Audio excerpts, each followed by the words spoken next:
की फीस लोग 1500 दे रहे हैं सर।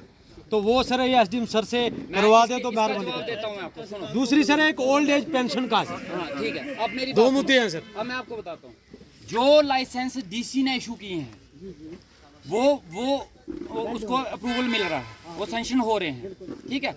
लेकिन जो तहसील लेवल पे एसडीएम लेवल से वो बंद कर दिए, और वो बंद जम्मू वालों ने नहीं किए, कश्मीर वालों ने नहीं किए, ये सिक्योरिटी पॉइंट ऑफ व्यू से बंद किए गए। और ये डिफेंस मिनिस्ट्री का उनका ही फैसला है कि भाई सिक्योरिटी पॉइंट ऑफ व्यू से उनके लाइसेंस बंद किए जाएं, उनको अप्रूवल नहीं दिया जाए, और वो ही डिसीजन लेंगे कि आगे इनको देना है अप्रूवल या नहीं देना है। रही फीस कि अगर फीस ज़्यादा है उसके लिए मैं असेंबली में भी बात करूंगा, भाई फीस बड़ी ज़्यादा है जी, 12 बोर वाली जी, और देसी की होती थी 5 जी जी, हाँ हाँ। और उन्होंने डायरेक्टली इसके 500 रुपया पर एक कर देखो ये मैं आपको बोल रहा हूँ ना, हाँ जी, मैं वही कह रहा हूँ। देखो मुझे पक्का, मैं वही कह रहा हूँ, मुझे दहेज में क्या मिला, यही चीजें तो मिली हैं, ये सब कुछ उन्होंने मुझे दिया है। मैंने अब इसके ऊपर असेंबली में बात उठाऊंगा कि इनका जो है फीस जो है कम की जाए। दूसरी जो पेंशन है, ओल्ड एज पेंशन, ये सेंटर की स्कीम है, पैसा सेंटर से आता है, लेकिन अभी हमारी सेंटर जो है वो थोड़ी कमजोर हो गई, पैसा बड़ा कम है उनके पास। बैनर और पोस्टर चिपकाने हो ना अपने, तो पूरे हिंदुस्तान में एक सेकंड में चिपकते हैं, लेकिन बुजुर्गों को पेंशन देने के लिए पैसा नहीं है, गरीब है ना। मैं वही कह रहा हूँ, इलेक्शन हो, आज इलेक्शन करवाओ, देखो 20-25 करोड़ रुपया कैसे खर्च होता है, अभी होगा गाड़ियों पे, पोस्टरों पे, बैनरों पे और दूसरे सामान पे, लेकिन बुजुर्गों को पेंशन देनी होता है, सेंटर बोलती है पैसा नहीं है, क्या करें। एक टूर करवाओ इन लीडरों का, सेंटर के वो बड़े मिनिस्टर का लाओ, उसके टूर के खर्चे में करोड़ों के हिसाब से खर्चा हो जाएगा, लेकिन बुजुर्गों को देने के लिए पेंशन पैसे की बात आती है। ये आए हैं सर एक और एक और चीज, मैं आपको एक और चीज बोलता हूँ, जो सिस्टम गलत है सो गलत है। सबसे पहले क्या होता है कि जब तनख्वाह आती है ना, हमारे गवर्नमेंट एम्प्लॉय, गवर्नमेंट में जो नौकरी करने वाले हैं उनको ही तनख्वाह मिलती है, उनमें सबसे गरीब कौन है, सबसे गरीब कौन होते हैं गवर्नमेंट एम्प्लॉय, सबसे गरीब होते हैं पता कौन, सबसे गरीब होते हैं प्रिंसिपल सेक्रेटरी, डायरेक्टर, कमिश्नर, और उनसे भी गरीब कौन होता है एमएलए, और उनसे भी गरीब कौन होते हैं हमारे चीफ मिनिस्टर साहब, और सबसे अमीर पता कौन होते हैं government employ, daily wager, contractual, ठीक है। और जो अमीर होते हैं उनकी तनख्वाह रोकी जाती है, इनकी रोक देते हैं।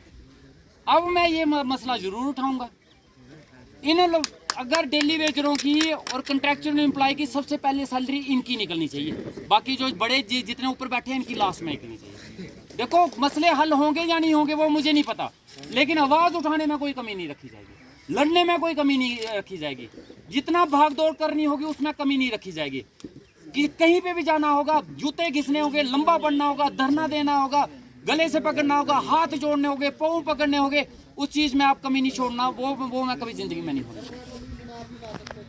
ये मैंने आपको बोल दिया। अब हमने देखो बनी बड़ा बेहाल है, इसको सुधारने के लिए अब एक लड़ाई लड़नी है, मैं लड़ने के लिए तैयार हूँ, बस आपका साथ चाहिए मुझे। और हम चाहते हैं कि बनी 5 साल में एक नई बनी बन के निकले, एक खूबसूरत बनी बने। लोग हिमाचल श्रीनगर जाने से पहले उनके दिमाग में आए कि बनी चलो यार, हमने बनी देखना है, हमने लोहाई मल्हार देखना है, हमने सुद्रोता देखना है, और ये सारा सिस्टम हम सुधारेंगे, बस आपका साथ चाहिए। आज पहली मीटिंग की शुरुआत ही, अगली बार ऐसे ही मीटिंग्स चलती रहेंगी। 8 को हमारी वर्कर मीटिंग होगी, 9 को हमारा पब्लिक दरबार होगा।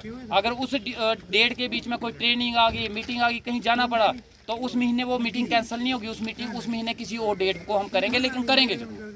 और एक और वादा जो मैंने आप लोगों से इलेक्शन में किया था, हर 2-3 महीने के बाद गाँव में भी पब्लिक दरबार लगेगा, और वो लगेगा हर गांव। हम गांव जाके हर 2-3 महीने के बाद ऐसी एडमिनिस्ट्रेशन लेके जाएंगे, और गांव में जाके भी हम पब्लिक दरबार लगाएंगे। और एक बार मैंने चंडियार से सबके आगे डिपार्टमेंट वालों से रिक्वेस्ट की थी, और उनको आदेश भी दिया था, और एक और आज फिर से दे देता हूँ, बिजली डिपार्टमेंट, पानी वाला और रोड वाला, बस ये मुझे इस बर्फबारी में दिक्कत ना दें, ये मुझे दिक्कत ना देने दें। अभी तक मैं इनको फ़ोन करता हूँ तो ये भागते हैं बेचारे, दौड़ रहे हैं, लेकिन ये भी क्या करें, इनको भी दहेज में यही सब कुछ मिला है, इनको नहीं हुआ काम तो उनको भी, इनकी भी मजबूरी है।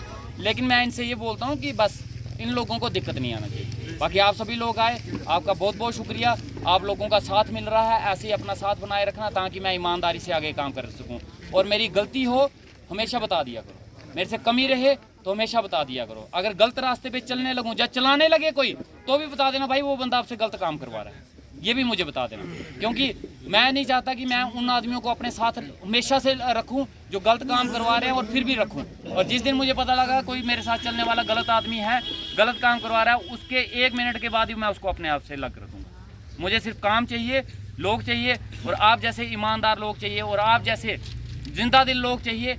आप हो तो मैं हूँ, आप नहीं तो मैं भी नहीं। इन्हीं सभी बातों के साथ अभी मुझे इजाज़त दो, अगली मीटिंग में मिलेंगे। बीच में कोई भी दिक्कत परेशानी है तो मुझे बताओ। बहुत बहुत